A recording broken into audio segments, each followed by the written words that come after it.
और ज्यादा जानकारी के लिए सीधे रुक कर लेते हैं न्यूज रूम से। हमारे साथ हरियाणा से डिप्टी एडिटर विनोद लांबा जुड़ चुके हैं। विनोद, किस तरह से देखा जाए इस पूरे अगर बजट की बात करें तो क्या हर वर्ग को साधने की जो कोशिश सरकार की रही है इसमें कामयाब हो पाई है सरकार?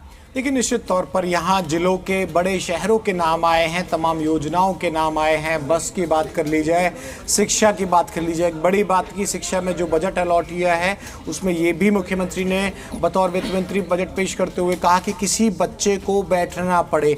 तो तमाम जो पॉइंट्स हैं, जो तमाम बिग पॉइंट्स हैं वो लगातार स्क्रीन पर दर्शकों को दिखा रहे हैं। लेकिन जो वर्गों का आपका बड़ा सही सवाल था कि इसमें आखिरकार जनता को सीधे तौर पर क्या मिला। बुढ़ापा पेंशन के तौर पर 250 रुपये की बढ़ोतरी सीधी नजर आती है। स्वास्थ्य सेवाओं के लिहाज से अगर देखा जाए तो कहीं ना कहीं ये भी बड़ा महत्वपूर्ण नजर आता है कि स्वास्थ्य सेवाओं के लिए किस तरह से जो तमाम योजनाएं बनाई गई, तमाम जो हॉस्पिटल हैं वो बनाए गए।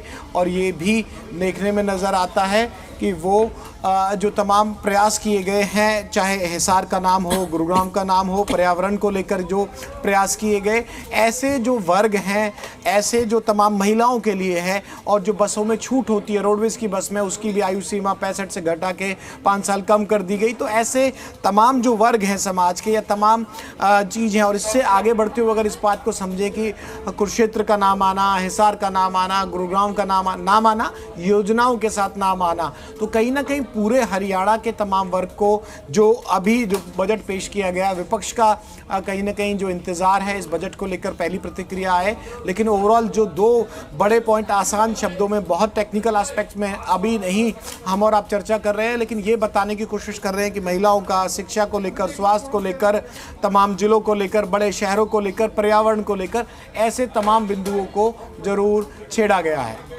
बिल्कुल, अगर किसी जिले का अगर नाम नहीं भी आया है तो कहीं ना कहीं अपनी योजनाओं के जरिए, क्योंकि ये कहीं बात कही गई है कि बायोगैस की जिस तरह से बात की गई, तो ये कहा गया है कि हर जिले में जो बायोगैस की बात कही गई है, तो हर जिले को कवर करने की कोशिश जो सरकार की रही है कहीं ना कहीं कामयाब होती हुई सरकार नजर आ रही है। बिल्कुल ठीक कहा आपने। बायोगैस का जिक्र है, बायोगैस के लिए जो योजनाएं चलानी है उसका जिक्र है। कृषि के अलावा मछली पालन और उसको कैसे डाइवर्सिफाई करना है फसलों को, तो खेती बाड़ी में, तो कहीं ना कहीं एक कंपाइल है। और पॉइंटर्स में भी अगर आप जाएं, पूरे दिन के हिसाब से जो जानकारी थी और जिस तरह से बजट की उम्मीद थी, हर वर्ग को कहीं ना कहीं साधने की यहाँ कोशिश की गई है। कर्ज की बात की जाए, अब प्रेस कॉन्फ्रेंस हो चुकी है, प्रेस कॉन्फ्रेंस के जो पॉइंटर्स भी सामने आएंगे 100।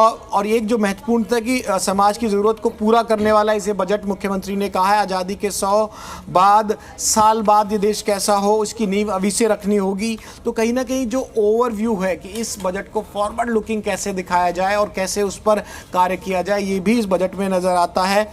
नागरिक की उम्र को 6 हिस्सों में बांटा गया, इसके हिसाब से सुविधाएं देने की कोशिश की गई है।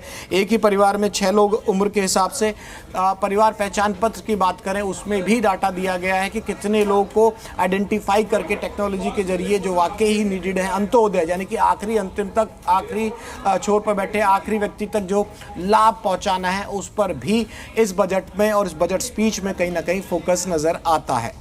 बिल्कुल, देखिए, चाहे अस्पतालों की बात हो, सड़कों की बात हो, रोडवेज की बात हो, हर चीज को कवर करने की जो यहाँ पर सरकार की कोशिश है। और ये जो बड़ी सौगात यहाँ पर दी है, कहीं ना कहीं जनता को साधने की कोशिश, क्योंकि अगले साल चुनाव होना है और जनता जाहिर तौर पर बजट का इंतजार करती है बेसब्री से। इन बातों का ध्यान जनता रख सकती है। बिल्कुल, निश्चित तौर पर अगला जो बजट होगा पूर्ण तौर से इलेक्शन का होगा, लेकिन उससे पहले की जो जिक्र है, उससे पहले की चीज़ें और सिलसिलेवार पढ़ें कि जलवायु परिवर्तन के मध्य कृषि की स्थिति को लेकर शासन और लोक प्रशासन के लिए 13,114 करोड़ रुपए आवंटित किए गए हैं। यानी कि शासन और लोक प्रशासन जिस तरह से सरकार चलती है उसके लिए 13,114 करोड़ होना। हरियाणा विधानसभा के नए भवन को लेकर, जो पंजाब से भी है कहीं ना कहीं कि अलग हरियाणा की विधानसभा हो, हरियाणा का भवन हो, उसके लिए 50 करोड़ की राशि। सरकारी और निजी एम्बुलेंस की जो बात की गई है उसको 112 से जोड़ा जाएगा, इस पर भी ध्यान दिया गया। पर्यटन और विरासत क्षेत्र को पर्यटन के लिहाज से 323 करोड़ रुपए हैं कि विरासत को भी बचाए रखा जाए और पर्यटन से कहीं ना कहीं हरियाणा की जो छवि है और हरियाणा में जो लोग आते हैं पर्यटन के हिसाब से कितने महत्वपूर्ण हो सकते हैं। परिवहन और नागरिक उड्डयन के लिए मान लीजिए कि 4131 करोड़ रुपए है, यानी कि जो बड़ी परियोजना है, चाहे हिसार एयरपोर्ट की बात हो रही है, करनाल एयरपोर्ट की बात हो रही है, इनके विस्तार के लिए हरियाणा को अपने हिस्से का जो पैसा खर्च करना है उसका भी आवंटन हरियाणा सरकार के द्वारा, मुख्यमंत्री मनोहर लाल के द्वारा बतौर मंत्री किया गया। मैं बड़े बड़े पॉइंटर्स बता रहा हूं कि जिससे कि ये समझ में आए कि इसमें किन किन चीज़ों का ध्यान रखा गया है।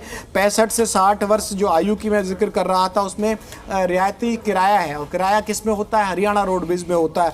हरियाणा रोडवेज की नई बसेस को भी खरीद की छूट दी गई है, जिसमें से कि 175 मिनी बस हैं, 550 एसी इलेक्ट्रिक बसों की खरीद होगी, यानी कि जो रोडवेज का जो बेड़ा है उसको बढ़ाया जाएगा। नंबर्स के साथ एक कहीं ना कहीं एक बड़ी पिक्चर, और बड़ी पिक्चर में तमाम चीज़ों को बढ़ाने की कोशिश की है। बसों की संख्या 4500 से बढ़ाकर 5300 की जाएगी, इसके लिए बजट की ज़रूरत है। ऊर्जा क्षेत्र की बात की गई है तो 8283 करोड़ रुपए की राशि आवंटित की गई है। पानीपत थर्मल प्लांट का जो आपने जिक्र किया था अपने सवाल में, पानीपत थर्मल प्लांट पर भी कहीं ना कहीं फोकस है, और 800 मेगावाट क्षमता का नया पावर प्लांट भी लगाया जाएगा।